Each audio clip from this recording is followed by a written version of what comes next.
Good evening. Great Canadian Nerd here. I'm going to talk to you today about Alien 3.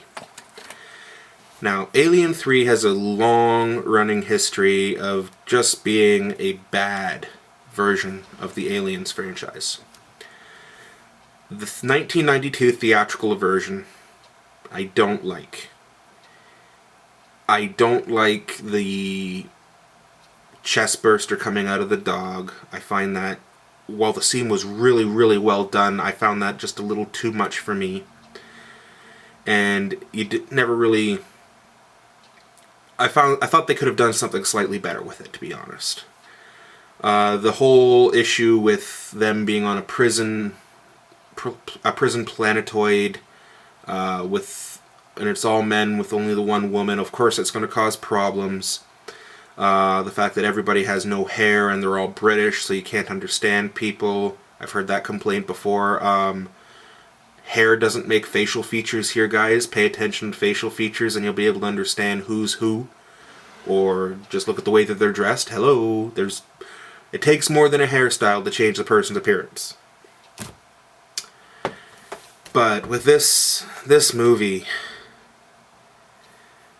I remember seeing the theatrical edition. I was disappointed. Now, 1992, we're just starting to see CGI be used more often, and it still doesn't, the computer compositing still doesn't look really all that good. For a good example is when you see the alien running through the corridor, it clearly doesn't look like it belongs in the scene. But, again, they do what they have to do. Then eventually, 2003, so almost 11 years later, they came out with a special edition, also called a restored work print version. So what they did, they went back here, they pulled the film up off the cutting room floor, and they put it back together the way that the director David Fincher really wanted it to be before the studio stepped in. You'll find out.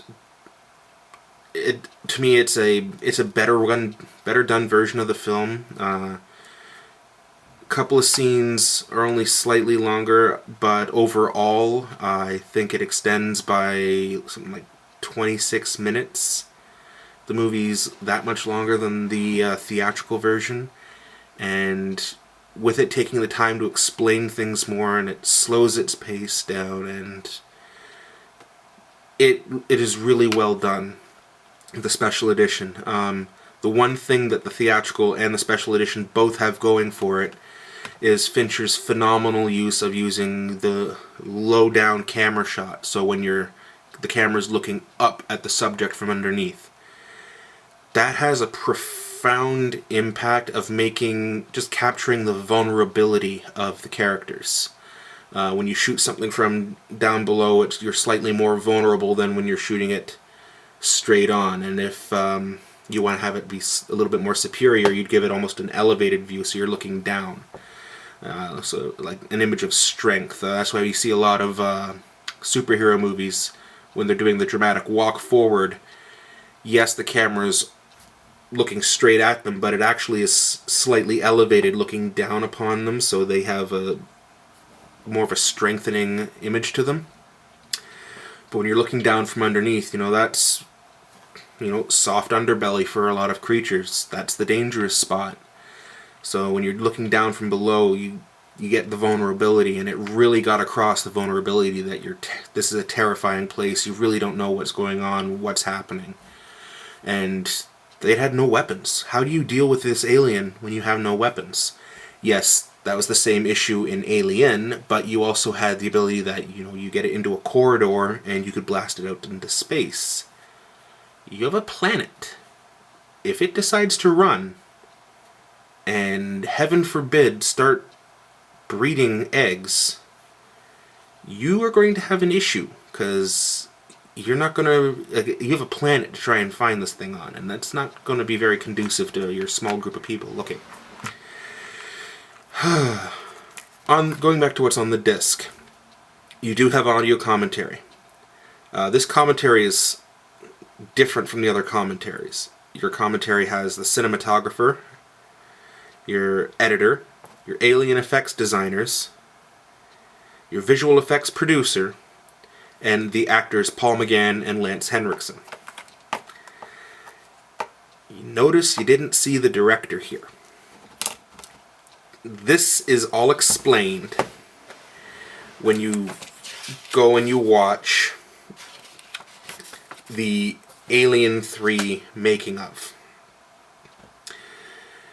Because just what goes on in that film, in that behind the scenes making, and the hell that the studio put that director through, it's of no surprise to me why David Fincher left the project.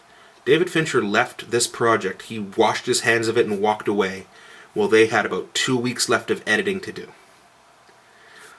You'll never see David Fincher talk about this movie. He has washed his hands of the franchise. In the actual behind-the-scenes video, he calls out Fox for being a bunch of profiteering morons. Essentially, what people need to understand is the theatrical version was Fox releasing it.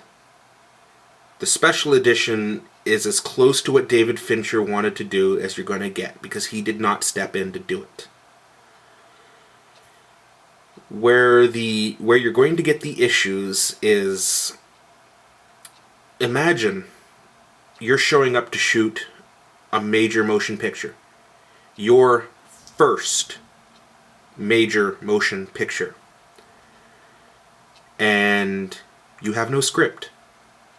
Your script is getting written for you each day and rewritten in the same day. You already have the sets built that you had no part of because you're the second director to be brought in. So sets are built. Money's been spent. What do you have left to do? You have to try and make do with what you have and get a cohesive vision together and make a fantastic film with that. Fox was putting Fincher under such a gun, under such pressure, literal fights with the producers. In fact, the long-running producers of the Alien franchise decided to say, screw it, they weren't going to be a part of going on to set and dealing with this man. He was put through the ringer. It was a horrific experience to try and film the movie. But, you know, when you look at just the crap he had to go through, and then you see the finished outcome, it is astounding that he was able to create such a film with what he was given and the torturous environment he was given to work in. So, you know what? David Fincher, you deserve way better than what you were given for this movie. You managed to flex your muscles, pull together, and make something memorable, make something real, make something vivid when you were given nothing but crap. You are a phenomenal director, and I don't think any other director could have pulled through with what you had to put up with.